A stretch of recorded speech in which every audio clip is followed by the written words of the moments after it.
Alright, so finally we want to look at two-sided versus one-sided alternatives.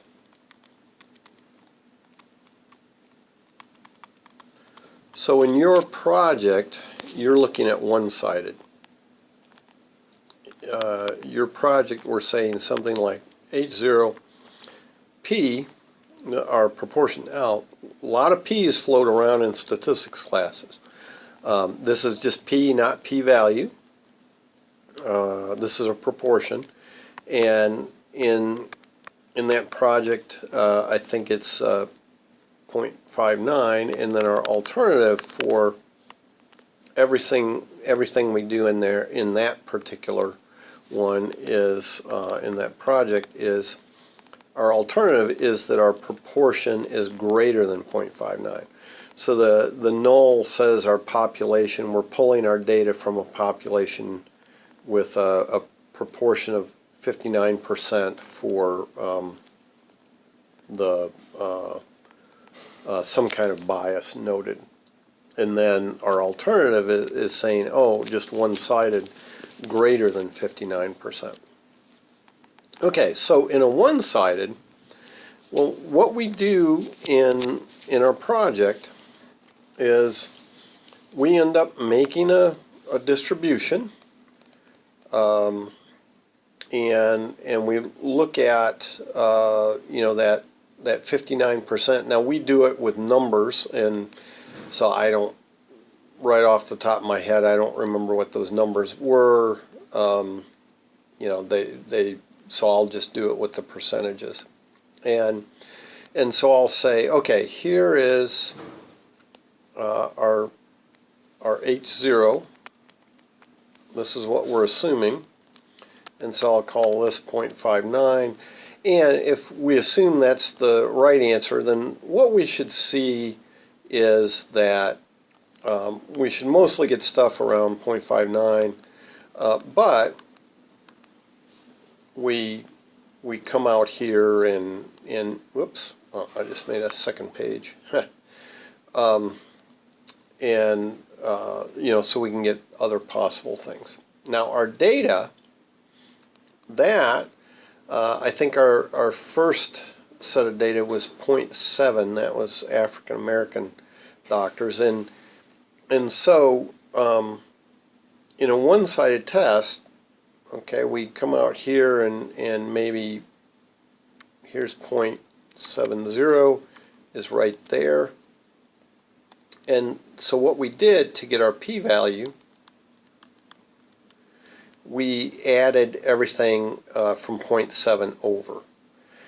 And again, I don't remember exactly what we get, but it is something like, I don't know, 0.12 or something along those lines. So we get a p-value of 0.12, and we can see that, and we can easily calculate that the way we do in our project. Okay, so that's a one-sided test, and that is what we did, and we got a p-value around 0.12.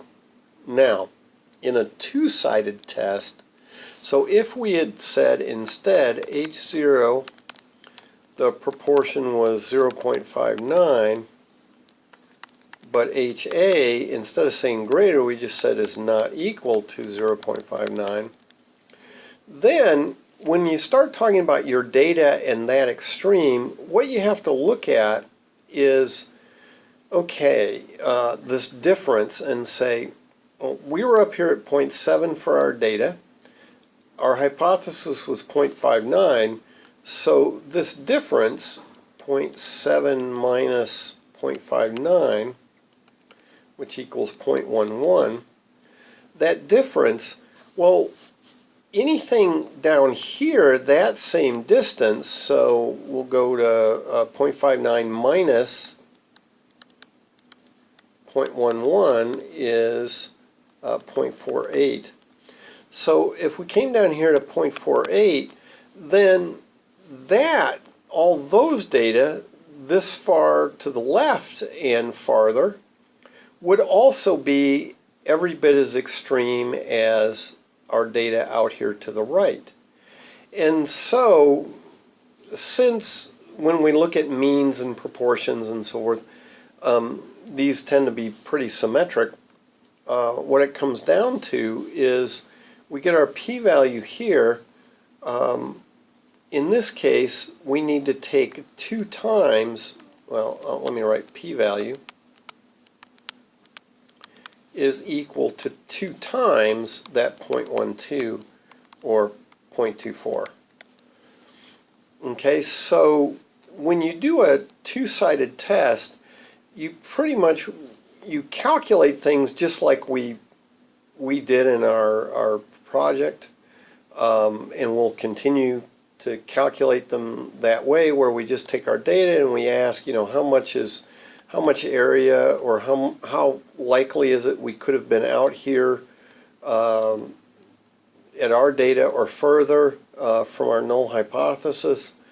We'll get an answer, we'll calculate a number, but if it's a two-sided test, we have to double that number to get our actual p-value. Okay, and that's the difference. That's the difference between a one-sided and two-sided test. And your authors rightly say, well, you know, unless you've got a great reason to do a one-sided test, which actually for our project, it's, I would say, yeah, you know, we've got a pretty good reason. But we wouldn't have to do it this way, but we did a one-sided because for us, in doing the project and trying to build that intuition, way easier than trying to go through all this stuff with doubling the p-value. But generally speaking, our authors, you know, I agree with them that we should really run two-sided tests. Now what you see though is, since it doubles the number to get the p-value, it becomes harder to reject a two-sided test. Okay, so two-sided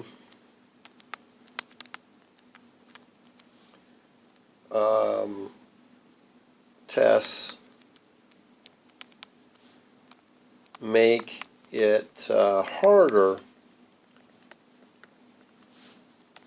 to reject H0. Okay, because it's making a bigger p-value. And the bigger the p-value, the harder it is to reject H0. And so that's the idea with a two-sided test, is that, you know, most of the time this is what we'll do, is a two-sided test. But for our simulation work, that just made things a bit harder. But once we move to using other tests, using the normal distribution as our distribution, it becomes way easier to do the calculation. And then for the two-sided test, well, we simply double it, or get a spreadsheet to double it for us, something like that. Okay, that is two-sided tests.